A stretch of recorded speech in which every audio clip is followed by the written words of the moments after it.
I've been doing my own research on Miss Dodash and the Curl Smiler. Now, I'm actually on the website, the curlsmiler.bigcartel.com/products, and you're going to see the Curl Smiler, this Curl Smiler. Let's try that again. No coconut oil, the Curl Smile growth and repair. Remember that growth and repair. And it even says it on the product, growth and repair. Keep going down. The Curl Smiler, growth and repair with coconut oil. And we have a comb, no coconut or oil, the Curl Smiler growth oil. Let's see, what does it say right here? The Curl Smiler growth oil. Keep that in mind. So I was curious and I went over to ChatGPT and I had asked ChatGPT, must you be registered with the FDA if you sell hair care products that are handmade in Texas? ChatGPT came back and said, great question. This falls under the FDA regulations for cosmetic, and Texas doesn't add extra federal registration requirements. Here's the breakdown. So I thought to myself, okay, you know what? I'm wrong. This doesn't need FDA approval. So I kept reading. Do you need to register with the FDA? Cosmetic, including hair products like shampoos, conditioners, oils, and creams, etc. Excuse me, I have a Jolly Rancher in my mouth. Don't mind me. I got so excited. I just went for some candy. I might start drooling. No, you do not need an FDA approval or mandatory registration before selling them in the US. I was like, okay, you know what? I make mistakes. I'm wrong. However, your product must be safe and properly labeled under the Federal Food, Drug, and Cosmetic Act, FD&C Act. I'm like, you know what? Okay, whatever. So it began to say the FDA has voluntary registration programs called the Voluntary Cosmetic Registration Program, F, VCRP,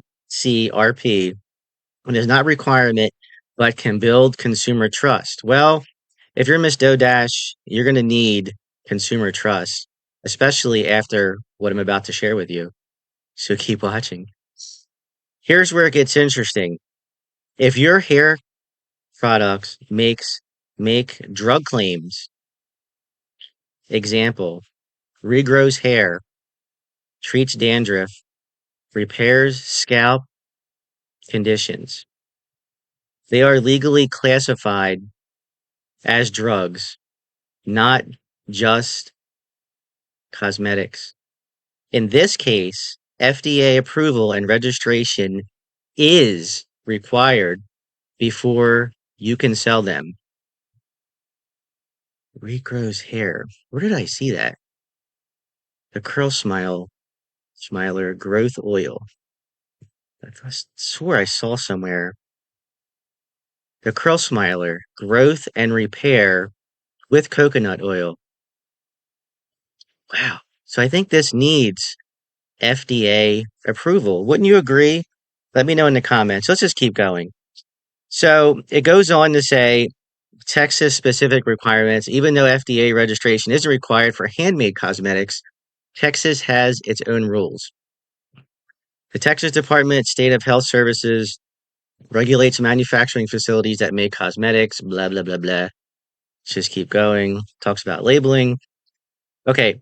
The short answer, you do not need to be registered with the FDA to sell handmade care products in Texas unless your product makes medical slash drug claims.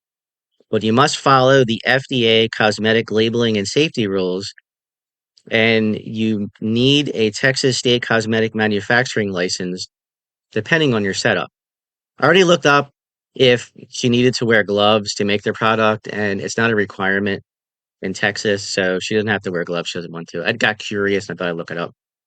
Okay, now here's something about a checklist. I said, does hair growth and repair count as this? Let's just keep going. Yes, those claims do count as drug claims under U.S. law. Here's why. The FDA defines cosmetic as products intended to only clean, beautify, or alter appearance. If you say a product restores hair growth, repairs damaged hair follicles, or heals the scalp, you are now claiming that it affects the structure or function of the body. How interesting. Now, it really doesn't say it in those exact words, but what does it say? The Curl Smiler, growth and repair with coconut oil. Very interesting. Okay, so examples of drug claims needed FDA approval. Regrows hair, repairs follicles, prevents hair loss, stimulates new growth, cures dandruff. Again, the Curl Smiler, growth and repair. Let's just keep going. Examples of safe cosmetic claims that don't need makes hair look fuller, helps hair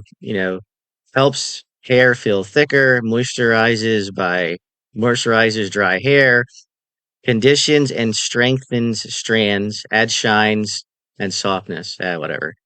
Okay, the bottom line just kind of goes back and forth. I said, even if you use natural products as at home. So for instance, we're using a natural product, coconut oil. So I asked that question. Yes, even if you're making them at home with all natural ingredients, the law does not change. The law does not change. Imagine that. Are we breaking the law, Miss Dodash? The FDA looks at these claims you make, not where or how you make the product. Okay. So I kind of kept going. So what I did is I took the screenshot exactly from the site. Would this count as needing FDA approval by what's being sold to consumers? I see your product label clearly says growth and repair curl butter. Let's keep going. Curl butter moisturizes, softens for all curl types. These are cosmetic claims. Cosmetics only need to follow FDA labeling and safety rules, not approval. This is where it gets interesting. Growth and repair. This is where the problem comes in. Growth suggests hair growth stimulation, considered a drug. Repair suggests healing or restoring damaged follicles. Doesn't really say that, but what else is repair for hair, right? Also considered a drug claim. Because of those words, the FDA could classify this as a drug, which would require FDA approval before selling, not after selling. You can't sell 6 figures, 7 figures of this, and then go back and get approval. It just doesn't work that way. Even if the product is all natural and handmade, the claim triggers regulation, not the ingredients. The bottom line, if you sell as is with growth and repair in the name, you're entering FDA drug territory, and technically, you need approval. If you change the language, we're not even going to worry about that because you know she won't. So I'm not even really going to read that. All right. So do you want us to reword it? Blah, blah, blah, blah. Okay. So you know what? I was like, ChatGPT can be wrong. They can make mistakes. AI can make mistakes. So I went over and I Googled it. Does the FDA consider natural hair care products that provide hair growth and repair a drug claim? The FDA determines if a product is a drug based on its intended use. If a natural hair care product claims to promote hair growth, restore hair, or repair damage affecting the structure or function of the body, like treating hair loss associated with a medical condition, it will likely be classified as a drug.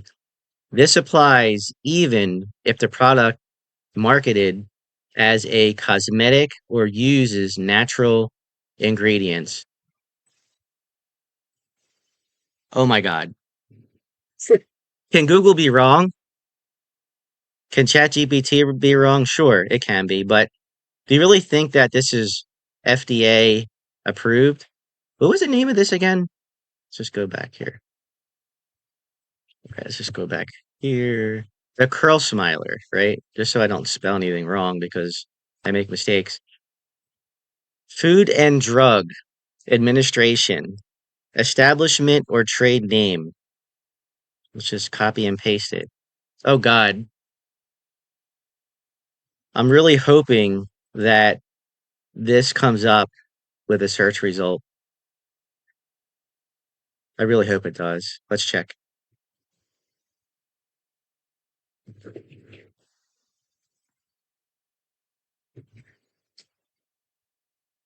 Zero results found. You know what? Maybe I made a mistake. Let's maybe search by name. Gotta be under, it has to be under the owner's name, the owner and operator. Oh my God, I hope this comes up. Search. You